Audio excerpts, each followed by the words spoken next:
पुण्यामध्ये वाहतुकीच्या इंग्रजी पाट्यांवरून मनसे आक्रमक. इंग्लंडमध्ये आहोत का आरटीओला सवाल, तर ठाण्यात एसबीआय बँकेत मराठीसाठी आग्रह. मुंबईच्या चांदिवलीतील L&T कंपनीच्या सुरक्षा रक्षकाकडून मराठी भाषेबद्दल अपमानजनक वक्तव्य. मनसैनिकांनी दिला चोप. मनसेच्या आक्रमक भूमिकेनंतर सुरक्षा रक्षकांना मागितली माफी. निवृत्तीचा 75 वर्षांचा नियम पंतप्रधान मोदींना लागू नाही का? मोदी नियमाला अपवाद आहेत का? संजय राऊत यांचा सवाल.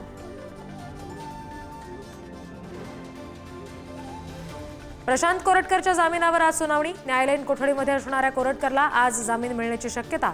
शिवप्रेमींमधील संताप पाहता कोल्हापूर कोर्ट आणि राजावाडी पोलीस स्टेशन परिसरात कडेकोट बंदोबस्त.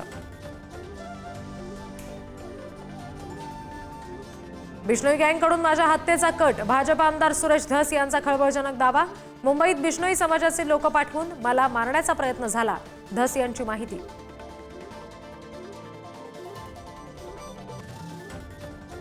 धाराशिवमध्ये कळंबच्या मनीषा बिडवे हत्या प्रकरणात दोन्ही आरोपींना अटक. संतोष देशमुखांवर अनैतिक संबंधांचे आरोप करण्यासाठी वाल्मिकनं तयार केलेल्या बिडवेंची हत्या. दमानिया यांचा आरोप. बीड जेलमधील गँगवॉरनंतर महादेव गीतेसह 4 जणांची संभाजीनगरच्या हर्सुल कारागृहात रवानगी. तर अक्षय आठवले मनीष क्षीरसागरला नाशिकला हलवलं. उल्हासनगरमध्ये इमारतीच्या दुसऱ्या मजल्यावरून पडून 2 चिमुकले बचावले. गॅलरीची ग्रिल तुटून अपघात. जखमी चिमुकल्यांवर खासगी रुग्णालयात उपचार सुरू.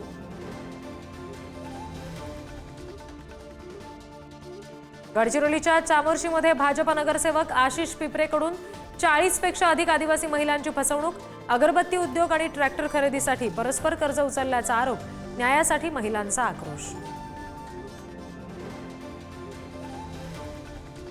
आजपासून तुमचं घरांचं स्वप्न महागणार. रेडी रेकनर दरात मोठी वाढ. मुंबईमध्ये 3.39 तर ठाण्यामध्ये 6.67% वाढ. राज्यात सर्वाधिक 10.77% रेडी रेकनर दरातील वाढ सोलापुरात. नागपूर मुंबई समृद्धी महामार्गावरील प्रवास आजपासून महागला. टोलच्या दरामध्ये 19% वाढ. नागपूर ते इगतपुरी प्रवासासाठी 1080 ऐवजी 1290 रुपये मोजावे लागणार. महाराष्ट्राला आज आणि उद्या गारपिटीचा इशारा. मराठवाडा आणि विदर्भात गारपिटीचा हवामान विभागाचा इशारा. महाराष्ट्रातील अनेक भागांमध्ये सुद्धा पावसाची शक्यता. अवकाळीमुळे शेतकरी चिंतेत.